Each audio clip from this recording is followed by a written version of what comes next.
know where we're going just by listening to this?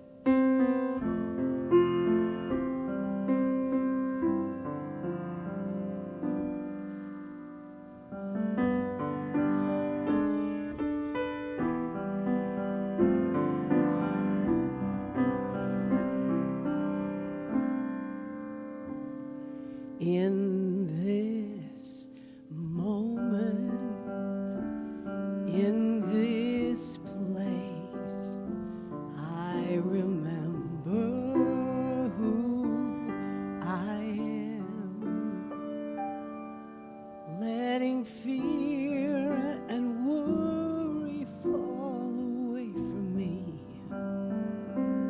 I open my eyes and see there is only love, just like that. There is only love.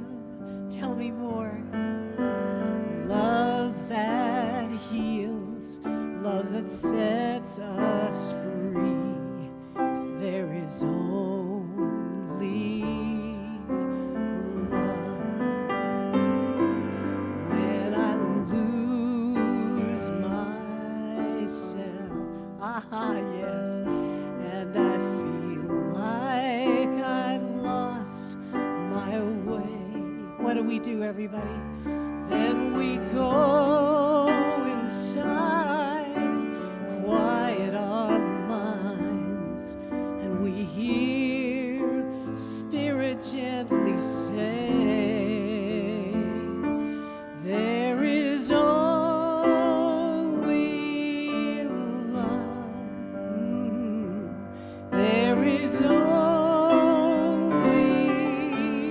love. Love that heals, love that sets us free. There is only love.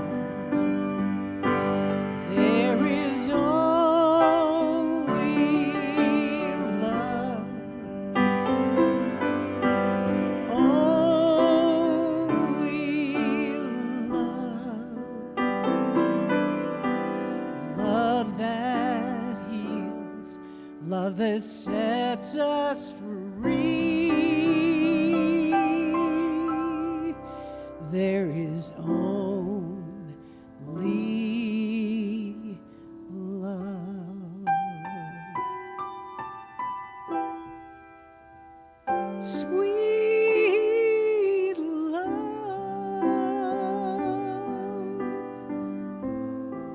Only love. What do you think, everybody?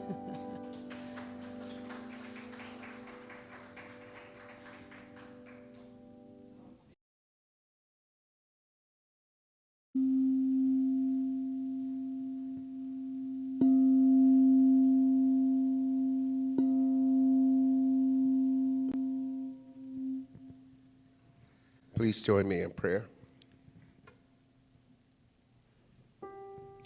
We're so blessed to celebrate our oneness in the month of June by looking at love and how it fits into our lives. Love is everything. God is love, and God is all there is. We give thanks for the opportunity to come together yet again to celebrate our oneness in this space. And I know that everything that takes place here today will be absolutely perfect in every way. I give thanks for all who've come together to make this service possible, for all who've come to lend their love and light to this celebration, and for all who will hear this message later, wherever they may be. I give thanks for each and every unique expression of the divine here in this space, and release these words in the divine law where they're already done at the intersection of right here and right now. I let this go, I let it be. Together we affirm, and so it is.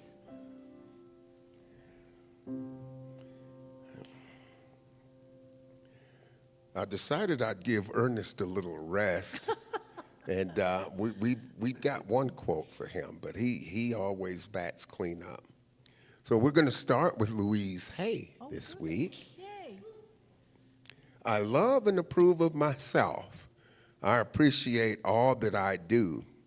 I am good enough just as I am. I ask for what I want. I speak up for myself.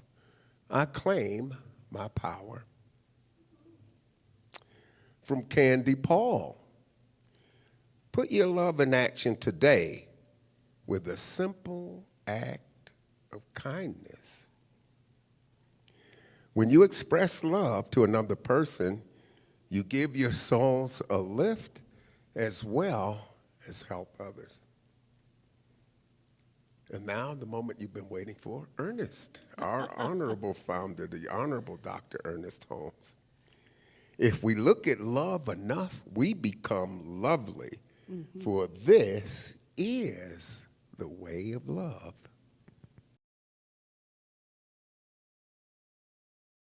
Good afternoon and welcome. So good to see everybody in between travels and still connecting and choosing to be here in your spiritual community.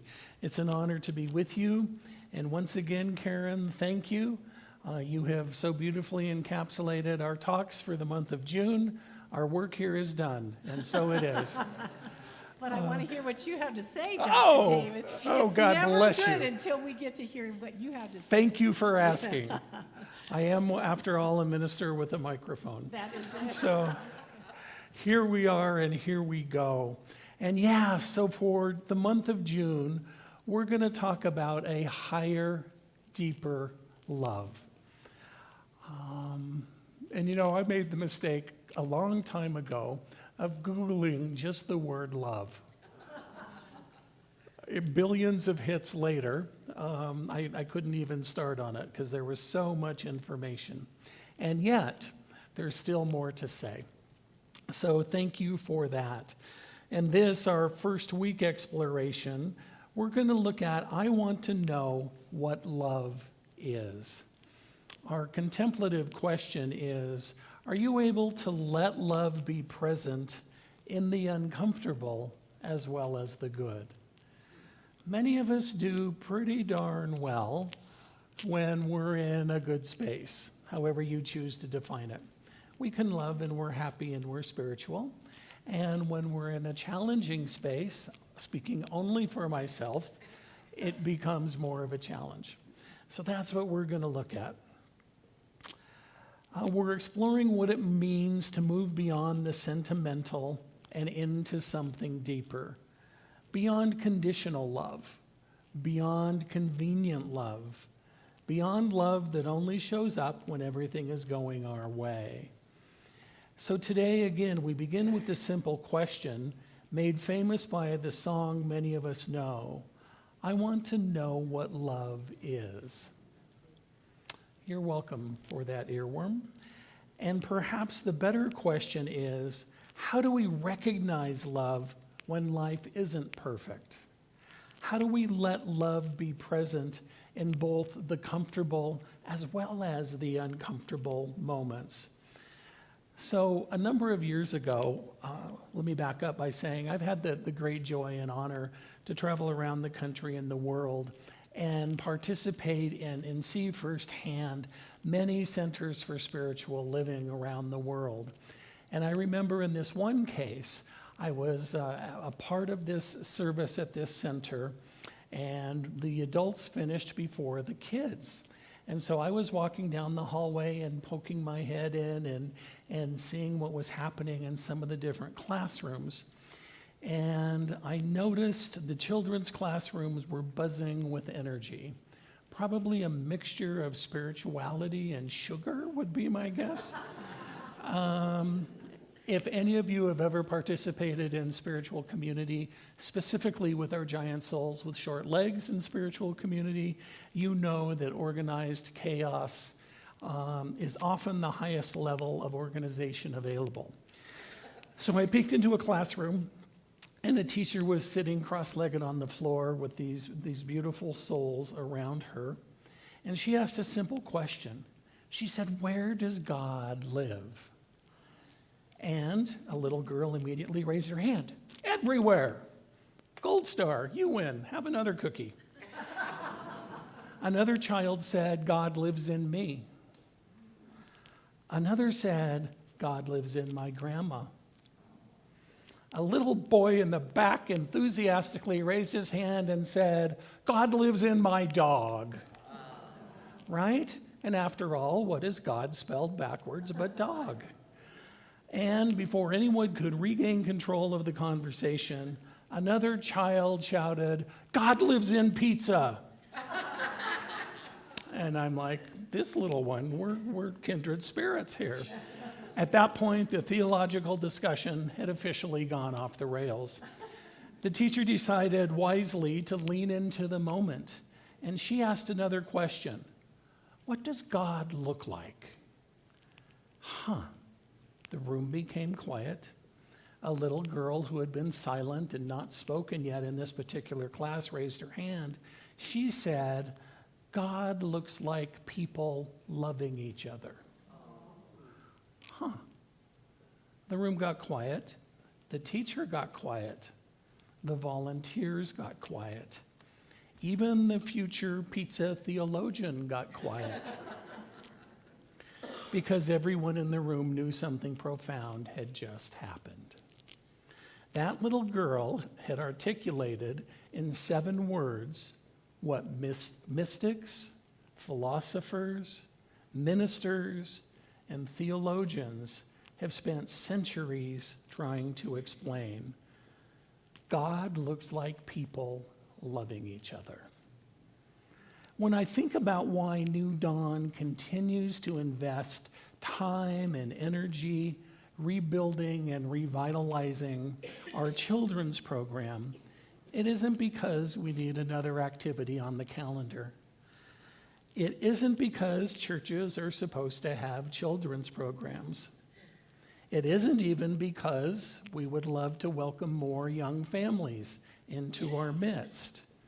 It is primarily because children deserve an opportunity to discover early what many adults spend decades trying to remember.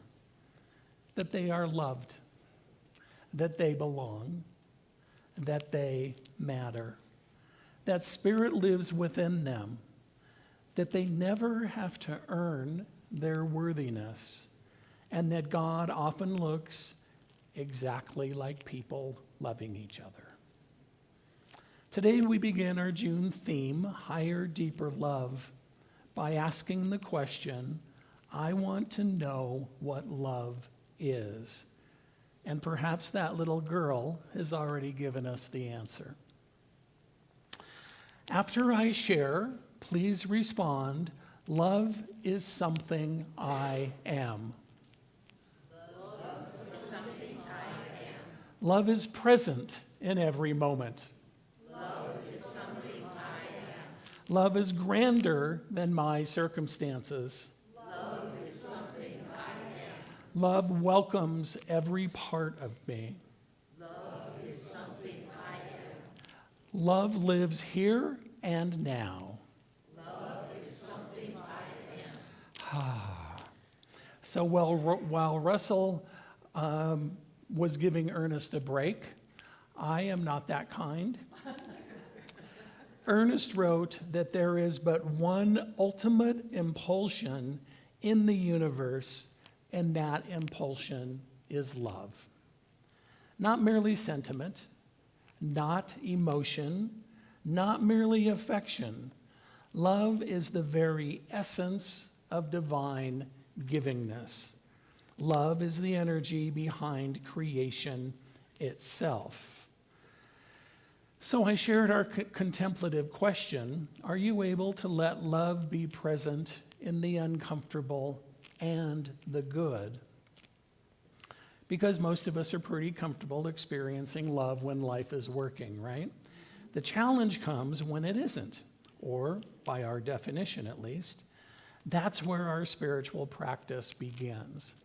So the first thought I want to invite you into, the first point for you to ponder today, is that love exists in every moment.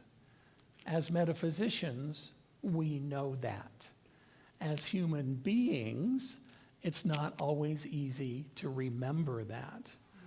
One of the most common assumptions we make is that if life becomes difficult, somehow love has disappeared. I did something wrong. Karma is right. God is punishing me. I stole that pack of gum when I was 6. Therefore, I don't decide to be happy. I can't be happy the rest of my life, right? Maybe that's just my guilt. Yet experience teaches us something very different. Love is not the absence of challenge. Love is the presence that accompanies us through challenge. Think about your own life. Many of the experiences that shaped you most profoundly were probably not the easiest. The difficult conversation, the unexpected loss, the health challenge, the career setback, the relationship that ended, the uncertainty that you never saw coming. We would never voluntarily sign up for many of those experiences. Yet, often they became the very places where our compassion grew, where our wisdom deepened, and our resilience emerged. Love doesn't disappear when life gets uncomfortable. Sometimes it becomes more visible. Sometimes it shows up as courage. Sometimes it shows up as support. Sometimes it shows up as a friend who simply sits beside us and says, I'm here. I believe I've shared with you that my brother's wife, my sister-in-law, actually met first, Kitson, and we called her Kitsy. Kitsy and I went to Colorado State together, and she met my brother at my graduation party, and they were married 9 months later. And had a brilliant life together of almost 40 years, 3 wonderful sons, and long story short, Kitsy was in a horseback riding accident on New Year's Eve, 2019, and released her physical body on New Year's Day of 2020. And we were all just beside ourselves, right? It was one of those unexpected and unanticipated moments. And I called him, and he said, Dave, there's nothing anybody can do. I'm overwhelmed. Please don't come down. And so we gave it 24 hours. Then I decided it wasn't about him, and Rick and I were at his house the next day, right? And we were just talking like you do in those moments. And all of a sudden we hear a knock at the door, and it is another mutual friend of Kitsy's and mine, and now my brother's. She just showed up. She drove down from Denver. She didn't call. She didn't ask. She didn't say, what do you need? She showed up with her rubber gloves and her cleaning supplies, and she spent the next 3 hours cleaning my brother's house. And that is when we show up in those challenging times, right? That is when we do what we know, and that is when the wisdom develops and the compassion grows. So the spiritual invitation is not to deny difficulty. It's what we call a spiritual bypass. We're all familiar with that. The invitation is to recognize that love remains present within it, regardless of what we see with our eyes or think with our human brains. The second point I want to invite you into is that our relationship with love is our relationship with ourselves. You've heard me say this in several different ways over the time I've been with you. And this may be the most challenging thing that we're talking about around our talk with love. Many of us have spent our lives learning how to care for others, and we're really good at it. We've taken care of parents and grandparents and children and grandchildren and great-grandchildren. We've been encouraging, we've been forgiving, we've been supportive, except for those sons of guns who did us wrong growing up, right? Fill in your own particular religious tradition that you can't quite forgive yet. But when it comes to ourselves, We become our own harshest critics. We give grace to everyone else. We withhold it from ourselves. Bell Hooks reminds us that one of the greatest acts of love is giving ourselves the love that we often seek from others. And that, my friends, is not selfish. On the contrary, that is sacred, because the way we treat ourselves shapes the way we show up in the world. When we reject parts of ourselves, how we look, how we feel, this particular whatever, that you like or that you don't like, or that is too big or too small, or too much of that or not enough of this, we often struggle to accept those same qualities in others. When we learn compassion toward ourselves, compassion naturally expands outward. So love invites us to embrace the whole story, not just the polished parts, not just the successful chapters, the whole story, the mistakes, the lessons, the victories, the disappointments, the growth, the healing. Love says, all of you belongs. And that may be one of the most transformative truths we will ever discover. I was doing some genealogy when I was in, I think, junior high school. And the assignment was trace your family tree as far back as you can, right? Long before spitting in a tube and going on the internet. And so I was having a conversation with my grandmother, who was born to German parents in Russia. And we were talking for 5 or 10 minutes, and she was starting to tell me names, and I was starting to all of these labored spellings, and I'm like, oh, no wonder they got changed to Smith at Ellis Island. And we were going through the whole process, and finally Grandma just stopped. And she reached across the kitchen table, and she patted my hand, and she said, honey, don't shake our family tree too hard. Half of them were crooks, and the other half died of starvation. And so that is what I get to embrace, right? Yeah, there were some brilliant souls and some bright lights, and my grandmother was absolutely one of those. And there were just some regular folks who were doing the best they could with their circumstances. So that's what we get to embrace. My third invitation for your thought is, we begin seeing love everywhere. And that's something that I also think that we're really good at. And so I want to acknowledge that. Thank you for your positivity. Thank you for seeing good in most everyone and everything. And yeah, we all have those human growing edges. And this is a lovely community that's already got way ahead of the game in that regard. So as our awareness deepens, something remarkable begins to happen. We start noticing love in places that we previously overlooked. Not just in the extraordinary moments, but in the ordinary moments. A text message from a friend. A volunteer setting up chairs before service. A neighbor helping another neighbor. A teacher encouraging a child that's not on their class list. A family member extending forgiveness. A stranger holding a door. I have shared with you that it is my honor to facilitate many funerals and memorials and celebrations of life. And I got a call some time ago now from a woman who identified as in her mid-40s. And she said, Dr. Goldberg, I'm at my wit's end. And I said, how can I support you? She said, well, my mom and dad raised us Jewish. There were 4 girls in their family. They were all raised Jewish. They all did their bat mitzvahs. They were all living different aspects of their Jewish faith as adults. Well, dad died. Mom got remarried. Mom converted to Catholicism. And now mom has passed, right?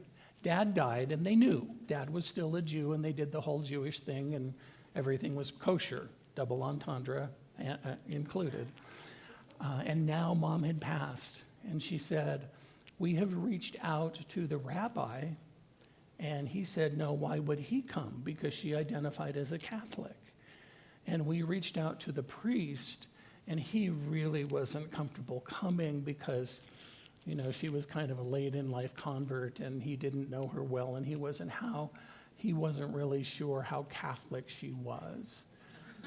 And this woman had just lost her beloved mother. And she said, all we want is somebody to say something nice at the graveside. Yeah? They were burying her at Fort Logan. And she said, we just want somebody to say something nice. I said, I'd be honored to work with you and to serve you. It's not about me, right? One of my core beliefs is I don't think God intended religion to come between people. And I said, what would serve you and your sisters? What can I do? She said, well, we would love the Kaddish. We would love the Jewish mourner's prayer. And she said, and for my mother, we absolutely have to have the Our Father, which is the abbreviated version of the Lord's Prayer from the Catholic tradition. And I said, okay. And she was like, it's that easy? I said, I am in service to you, right? I will do my best to honor your mother and support your family. Thank you for telling me what you need. So that for me, and please hear me, this isn't about me. This is about listening to those whom we serve. What do you want and what do you need? Yeah? And in conversation, I was in conversation with some folks earlier today, and I said, what do you need? Do you need me to listen and you need to be heard? Or would you like me to help you work toward a solution or a resolution, right? Our mental health professionals have used that for years. So that is what we know to be true. The mystics have always taught that God is hiding in plain sight. Perhaps love is too. Not because life is perfect, but because our awareness expands. We begin recognizing that love has been present all along, in moments of joy, in moments of challenge, in moments of connection, in moments of healing. The more we look for love, the more we discover that love is already there. Some of you are aware that my beloved and I spent the past several days in Las Vegas with our extended family, with our family of choice, for a 40th birthday party. And you're not being judgmental if you're thinking 40 was a few years ago for that old boy. Yeah, yes, it was. And we had a great time with them. And one of the things that we were able to do, Rick is a huge Wizard of Oz fan. And so we got tickets to go to the Sphere and see the remastered Wizard of Oz. And I got to see it through different eyes on so many levels, not the least of which, you know, since the last time I saw it, we now have our second Karen Terrier, who is the Toto dog. So while Judy Garland is doing her thing and Rick knows all the other stars and they're all doing their thing, I'm watching the dog. And the dog is magnificent, yeah? And that whole journey, the Cowardly Lion wants courage, and the Tin Man wants a heart. And who wants the brain? The Scarecrow wants a brain, right? And for Dorothy, in each one of those circumstances, she wants to get to the Wizard of Oz so he can send her back home. But she invites all of these other characters, literally and metaphorically, along on her journey because that is love. That is how they identify. And what's the denouement? What's the you know, as we move toward the end, the big crescendo is, my dear, you've had it in you all along. All you had to do was recognize it, think about it, click your heels, and it will get you to where you want to be. So that is what I know for you, beloved. I know that love has been in you all along. as you proclaimed and acclaimed at the beginning, you are love. It's not something you're seeking. It's not something you have to earn. It's not something that you lose if you do something wrong from a human perspective. You are love. That is what I know. That is who I see. And that is what fills my heart with tremendous joy. Please join me in prayer.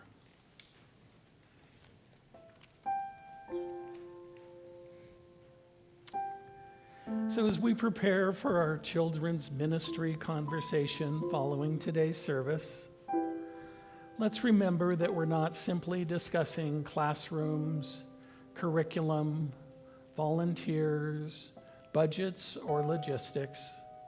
Those things matter, but they are not the heart of the conversation. The heart of the conversation is creating opportunities for children to discover what that little girl already knew. God looks like people loving each other. We are helping create a place where children learn that they are loved before they achieve anything. Loved before they perform. Loved before they get it right. Loved because love is their essential nature. And the truth is, that isn't only a lesson for our children. Many adults spend years trying to learn what children can understand almost immediately when surrounded by love. They belong. They matter. Spirit lives within them. They are worthy. Perhaps that's the answer to today's question of what is love. Love is the presence that reminds every child and adult that we belong. And what a gift it is to discover that love is not something we must earn or chase or achieve. Love is something we are. Love is the heartbeat of the universe. It is the power behind every act of compassion, every moment of healing, every gesture of kindness, and every expression of belonging. Today we remember that love is present in every circumstance, present in our celebrations, present in our challenges, present in our questions, present in our becoming. I know for each person here that they are surrounded by love, sustained by love, and created from love itself. I know that New Dawn continues to be a welcoming spiritual home where people of every age discover their sacred worth. I know that our children's ministry unfolds in perfect right action, attracting the resources, volunteers, vision, and participation needed for its highest expression. I know that every child who enters our community encounters acceptance, encouragement, belonging, and joy. And I know that each of us leaves here today with a deeper awareness that love is not merely something we seek. Love is what we are. For this truth, for this community, and for this higher, deeper love, I am profoundly grateful. I release these words into the creative activity of the law, knowing they are already fulfilled. And we anchor this together by saying, and so it is, and so I am, and so we are.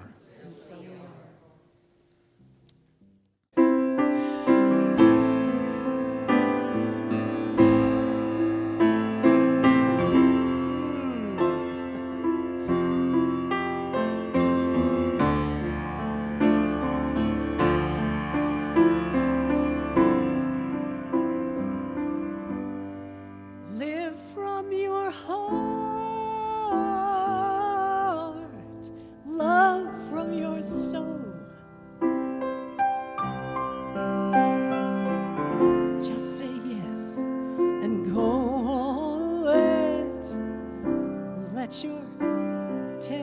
tenderness show. Live from your heart,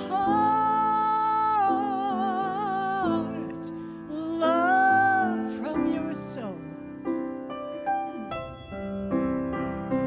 Just say yes and go on, let your tenderness show. It's all about living, being kind, reaching out to lend a hand, even if it's one person at a time. Living from your heart means you understand. Reaching out